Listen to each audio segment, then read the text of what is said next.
She stepped onto the line with a brilliant red long rifle. Laughter. Bet she wouldn't clear the first plate. Fort Liberty Air Range, Nevada, woke with groaning engines and crunching gravel as 50 elite competitors checked in. A sun-faded sedan stopped at the edge. Rachel Donovan, 27, lifted a plain black case, no decals, no team patch. "Which unit?" the officer muttered. "Air Force." He smirked and handed her number 49 last to register, first to engage. Under the canopy, tripods clacked, optics gleamed. Rachel opened her case, gasps, an AXMC in deep forge red. "Parade piece," someone snorted. Sergeant Paul Garrison pushed through. "This isn't a car show, Lieutenant." Rachel ignored him, set the bipod, checked the chamber, and touched the tiny red glass pendant at her throat. Major Ethan Brooks pinned the course. 700, 1,000, 1,800, 2,700, 3,800, 4,900. Final at 5,900, uncharted, reverse order, put Rachel first every round. 700, prone, 3 breaths, half exhale, smooth press. Ping center. At 1,000, flags lifted. Same cadence, same center. Murmurs tightened.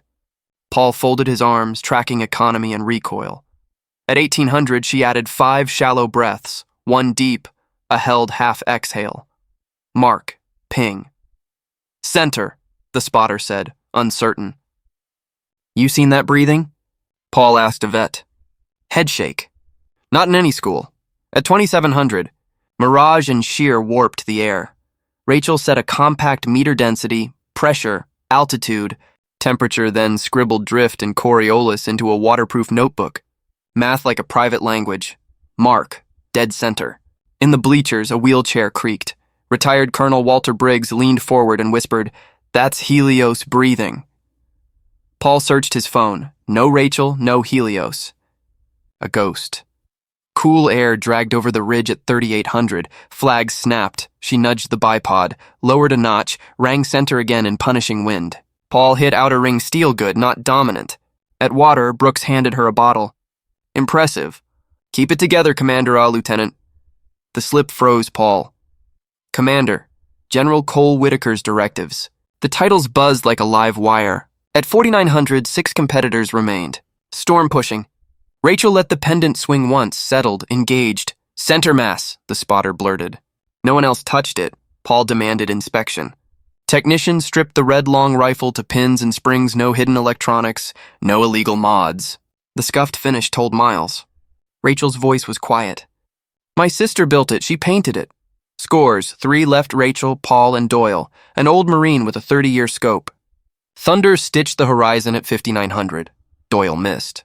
Paul kissed the outer ring an extraordinary near thing. He stood, certain it would hold.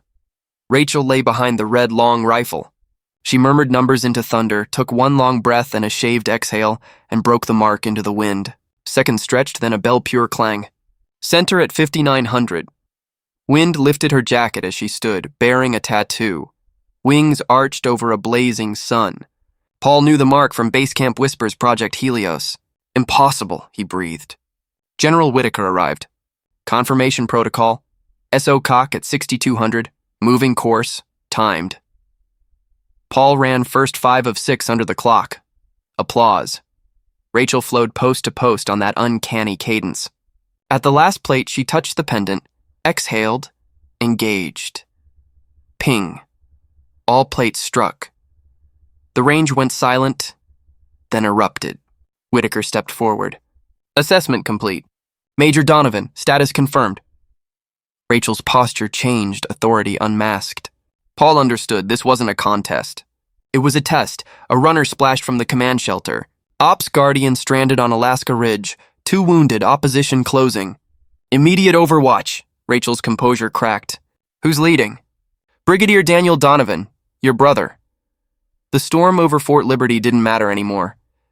Within the hour, Rachel and Paul were strapped into an unmarked transport, turbines droning, dusk pressing the windows. A forward base clung to Alaska ridge maps under red light, snow hissing against canvas. General Whitaker pointed to the jagged line of the opposition approach. "Guardian pinned here. Extraction in 90 seconds or less. 6 at the cave mouth, 2 team leads. Distances, 6,450. 4.9, 4-3, Paul's stomach nodded. This wasn't steel plates. You take Sanctuary, Whitaker told Rachel. Garrison covers the team leads. Paul opened his mouth to object, then met Rachel's eyes calm, measuring. Under pressure you hold, she said. I trust you. The words landed heavier than metal. Weather packs were handed out. UAVs were jammed. They went by snowcat and then on foot, breath burning in the cold, boots biting ice. Near the crest, visibility collapsed into sleet and swirl. Rachel dropped prone, cloak blending into rock. Paul slid beside her, fighting the borrowed long rifle into position. Forms appeared pale through the scope. 2 roving leaders, 6 lookouts at the cave. Wind 10 to 15 northeast, Paul whispered. Rachel pinned pages in her waterproof notebook, graphite skittering through spin, density, fall. She dialed with frozen precision. Then that cadence 5 shallow, 1 deep, hold on a half exhale settled the storm inside her. Window opens in 2 minutes, came the radio. Their timeline was evaporating. The rovers crossed. Primary 6450, off 4.9 and 4.3, she breathed. You take both leaders. I clear the mouth. Paul nodded, pulse hammering. Overwatch. 10 seconds. Rachel's fingers found the red pendant. Sophie's face flashed and was gone. 3, 2, 1. 2 cracks leapt almost together.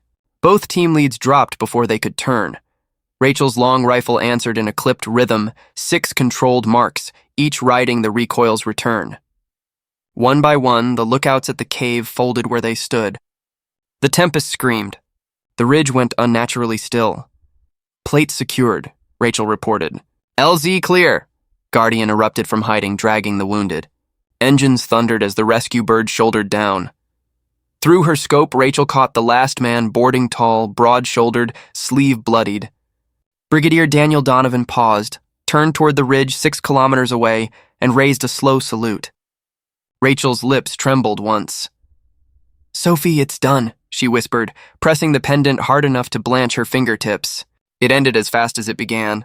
Back at the field base, Whitaker's voice carried cold and clean. Major Donovan, flawless. Sergeant Garrison, commendable under engage. Paul stood uncertain, soaked and shivering, words stuck in his throat. Whitaker studied him. Project Helios needs men like you. Consider this your invitation. Hours earlier, he'd mocked the red long rifle. Now a door he hadn't believed real was open. Rachel latched the crimson case. The metal clicked with a finality that felt ceremonial. Her palm moved once across the scarred red surface, reverent. To others, the color had looked like vanity. Here, it was lineage poured into steel. As they walked, Paul glanced over. The red, what does it really mean? It means we don't forget, she said. Not the promise. Not the cost. The transport lifted, leaving the white world below. Paul watched impossible distances unspool into cloud, knowing nothing ahead would feel ordinary again. Across from him, Rachel sat quiet, case at her knee, pendant resting against her collarbone. She had brought them home, and the red long rifle in its scuffed paint was not a statement. It was an oath.